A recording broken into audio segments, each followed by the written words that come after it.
Iwas abuso, iwas sa pang-aabuso ng mga politiko at ng malaking pamilya sa politika noong araw hanggang ngayon ang isa sa mga dahilan kung bakit pinaunahan ni Pangulong Marcos na baguhin na ito sa magitan po ng ipairal at gumawa ng batas ang anti-political dynasty or pagbabawal na ng pamilya sa pamahalaan. Pati kanyang pamilya isinakripisyo. Pero tama ito.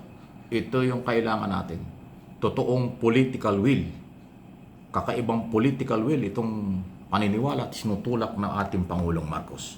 Ito yung balita tungkol dyan para maintindihan lang ninyo ang mga nagiging basihan ng Pangulo at naniniwala ako rito. Pag-abuso sa kapangyarihan ng mga politiko ang nag-uudyok kay Pangulong Ferdinand Marcos Jr. upang gawing prioridad ang apat na mahalagang panukalang batas. Kabilang din dito ang reforma sa party list system, anti-political dynasty at pagtatatag ng Independent People's Commission o IPC. Ayon kay Palace Press Officer Undersecretary Clea Castro, nais ng Pangulo na mapalakas ang kapangyarihan ng mamamayan at makapamili ng nararapat na leader. Ipinaliwanag naman ng Malacanang ang dahilan kung bakit hindi sinertify bilang urgent bill ang mga nabanggit na panukalang batas.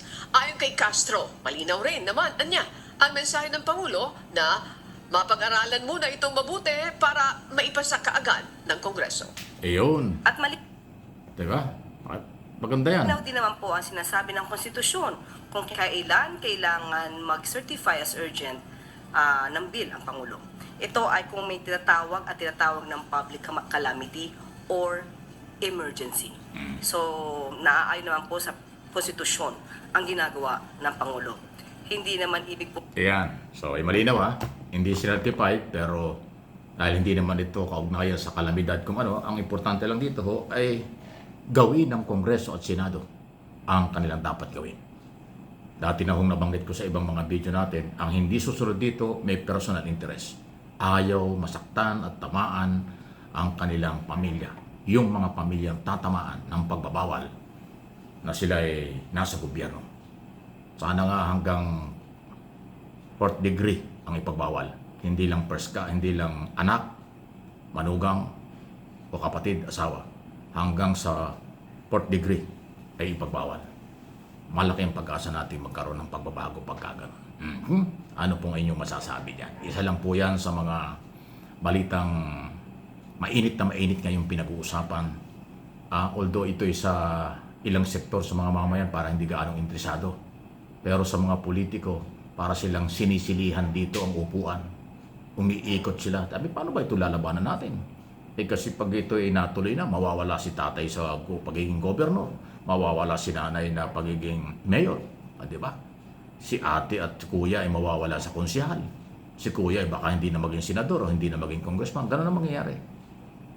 So, yung pamilyang Pilipino na involved sa politika at nasa pwesto sa gobyerno, ito yung namumblema ngayon dahil tatamaan sila.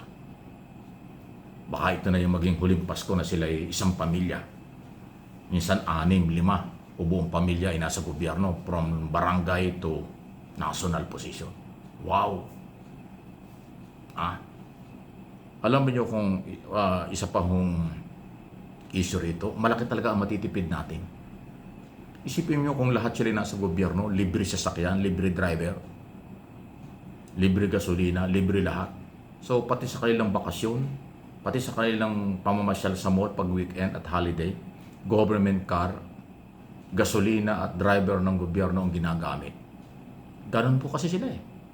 Bakit naman gagamit ng sariling kotse yung mga yan kung sila nasa gobyerno at allowed naman gumamit ng sasakyan? Natural. Lahat sila gagamit ng government car. Doon pa lang yari na tayo. Di ba?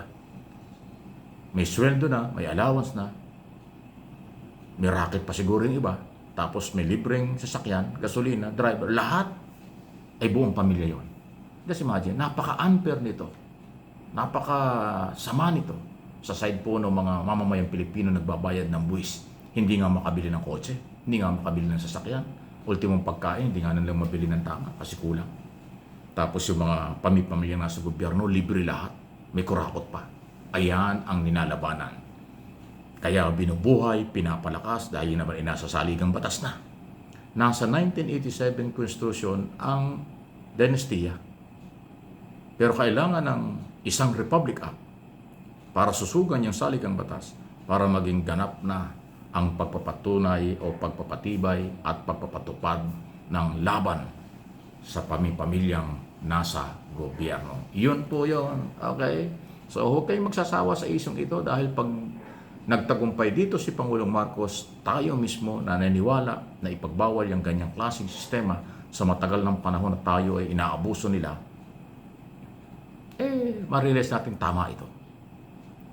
Isipin mo naman sa dami-dami ng pamilyang Pilipino, bakit nga ba naman isang pamilya ang nasa pwesto? Ay ang paglilingkod naman sa bayan ay sakripisyo at public service ito, hindi naman negosyo. Pero sa totoo lang, yung iba, hindi ko nilalahat. Kaya nagpupunta sa gobyerno para magnegosyo, para magpasarap sa buhay, para magpayaman, pero yun nga po'y mali. Yan ang tinututulan ng Marcos administration at dapat nating suportahan. Kulang lang kasi ng pagpapaliwanag yung mga kinaukulan sa gobyerno tungkol dito. Kaya tinutulungan ko na voluntary ang paliwanag na ganito dito sa aking mga channel. Hindi man tayo nagmamagaling pero yun po ang talagang totoo na dahilan kung bakit. Kulang na kulang kasi yung explanation, kulang-kulang ang information dissemination ng Office of the President tungkol sa ganito mga programa. Kasi nga ho, yung departamentong dapat gumagawa nito, hindi ko alam kung anong ginagawa, yung PCO, Presidential Communication Office. Wala hong personalan, issue lang. Kasi talaga sila yung trabaho nila eh. Di ba may division of labor sa gabinete at sa departamento? Pag taga-DPWs ka, tagagawa ka ng project. Pag Department of Education, ikaw ang huhubog ng magandang edukasyon ng bansa. Pag Department of Energy, ikaw ang bahala sa enerhiya. Department of Labor, ikaw ang bahala sa buhay ng mga manggagawa. Department of Presidential Communication Office, so communication ng Office of the President. Labanan ng fake news at yung tamang information dissemination na ginagawa ng Pangulo, yun ang kanilang trabaho. Kung hindi nagagawa, kawawa tayo. Kawawa ang Pangulo. Kaya ang aking channel, tayo voluntaryong tumutulong lang.